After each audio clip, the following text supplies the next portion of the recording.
ఇంకా ఆయన అభిమానులు చాలామంది ఉన్నారు, వారితో కూడా ఒకసారి మాట్లాడదాం.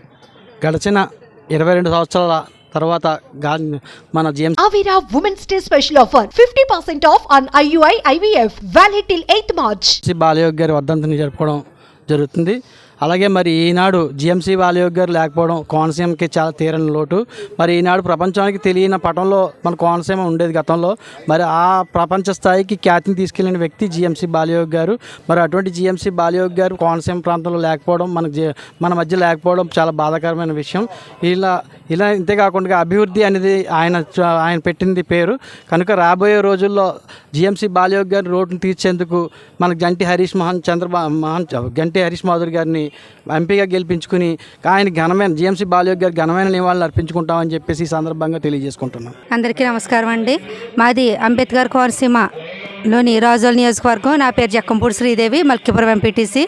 ఈరోజు మేము రాజోల్ నియోజకవర్గం నుంచి డాక్టర్ రాపాక రమేష్ బాబు గారి ఆధ్వర్యంలో ఈరోజు ఇక్కడ కోనసీమ ముద్దుబిడ్డ మాజీ లోక్సభ స్పీకర్ దివంగత జిఎంసి బాలయోగి గారికి నివాళులర్పించడానికి మేము ఈరోజు ఇక్కడ రావడం జరిగిందండి. ఈరోజు కోనసీమ జిల్లా ఒక మహనీయుడిని కోల్పోయినట్టే. ఆయన కనుక బ్రతుకుంటుంటే ఈరోజు కోనసీమ మనకి వేరే రకంగా ఉండేది. రాజకీయాలకి, అదేవిధంగా రాజకీయ పార్టీలకి, కులాలకి, మతాలకి అతీతంగా అందరూ ఇష్టపడే వ్యక్తి బాలయోగి గారు. అటువంటి మహనీయుడిని స్మరించుకుంటూ ఈరోజు ఇక్కడ రావటం, అదేవిధంగా ఆయనకు నివాళులర్పించడం జనసేన పార్టీ తరపున మేమందరం కూడా వీర మహిళ కూడా మేము ఇక్కడ రావడం జరిగిందండి. జనసేన పార్టీ తరపున ఆయనకి ఘన నివాళులర్పిస్తూ నా మాటలు ముగిస్తున్నాను. స్వర్గీయ జిఎంసి బాలయోగి గారి వర్ధంతి సందర్భంగా అమలాపురంలో ఉన్న ఈ ఘాట్ దగ్గర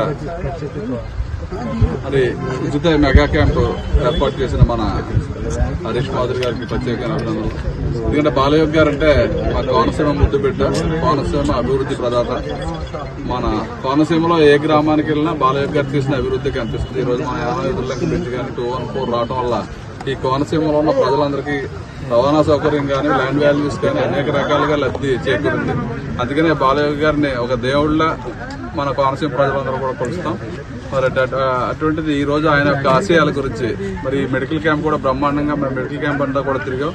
మరి ఐ కానీ, డెంటల్ కానీ, కార్డియాక్ కానీ, గైనిక్ కానీ, పీడియాట్రిషియన్ కానీ, జనరల్ మెడిసిన్ కానీ అన్ని రకాల టెస్టులు చేసి, అదే కాకుండా ఇక్కడ ఎక్స్రే సౌకర్యము, మరి డెంటల్ ఇమీడియట్ గా చేయటం, కంటికి కళ్ళజోళ్ళు కూడా ఇవ్వటం, మెడిసిన్స్ అన్ని కూడా సప్లై చేయటం, మరి క్యాన్సర్ స్క్రీనింగ్ కూడా. ప్రధానంగా ఈ కోవిడ్ వచ్చిన తర్వాత మనకి క్యాన్సర్, కార్డియాలజీ చాలా ప్రాబ్లమ్స్ ఉన్నాయి.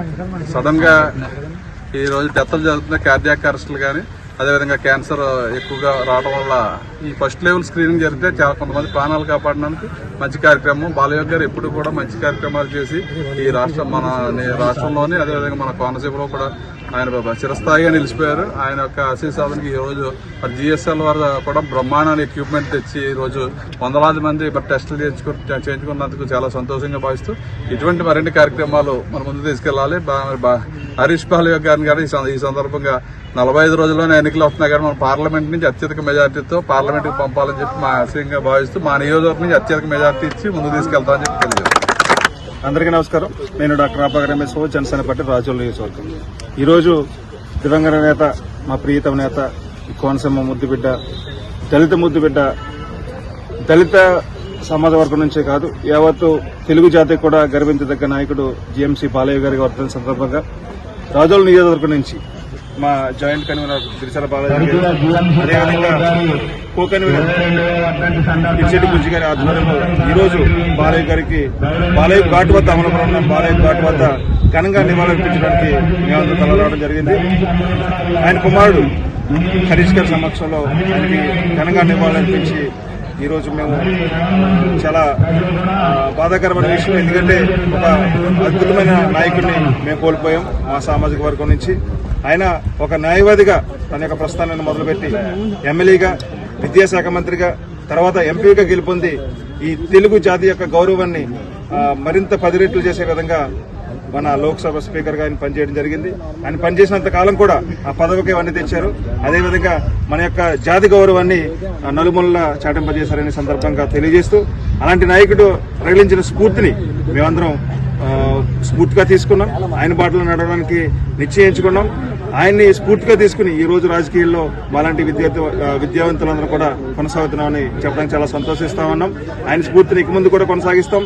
జనసేన పార్టీ కూడా ఒక దళిత సమాజం నుంచి కీర్తింపబడిన వ్యక్తి యొక్క స్ఫూర్తిని తీసుకుని రాజకీయాలు చేస్తున్న ఈ సందర్భంగా తెలియజేస్తూ ఆయన కోనసీమను ఎంత అభివృద్ధి చేశారు, ఆయన బాటలోనే అతని తనయుడు కూడా రాజకీయాలకు రావడం జరిగింది. ఈ రోజు ఆయన తెలుగుదేశం పార్టీ నుంచి ప్రాతినిధ్యం వహిస్తా ఉన్నారు. రానున్న రోజుల్లో అతను కూడా తండ్రి బాటలో నడిచి మేము కూడా బాలయ్య గారిని స్ఫూర్తిగా తీసుకుని ఈ కోనసీమ అభివృద్ధికి పాటుపడతామని సందర్భంగా తెలియజేస్తూ ఆయనకి మరొకసారి రాజుల జనసేన పార్టీ తరఫున ఘనంగా నివాళులు అర్పిస్తున్నాం. జోహార్ బాలయ్య గారు, జోహార్ బాలయ్య గారు.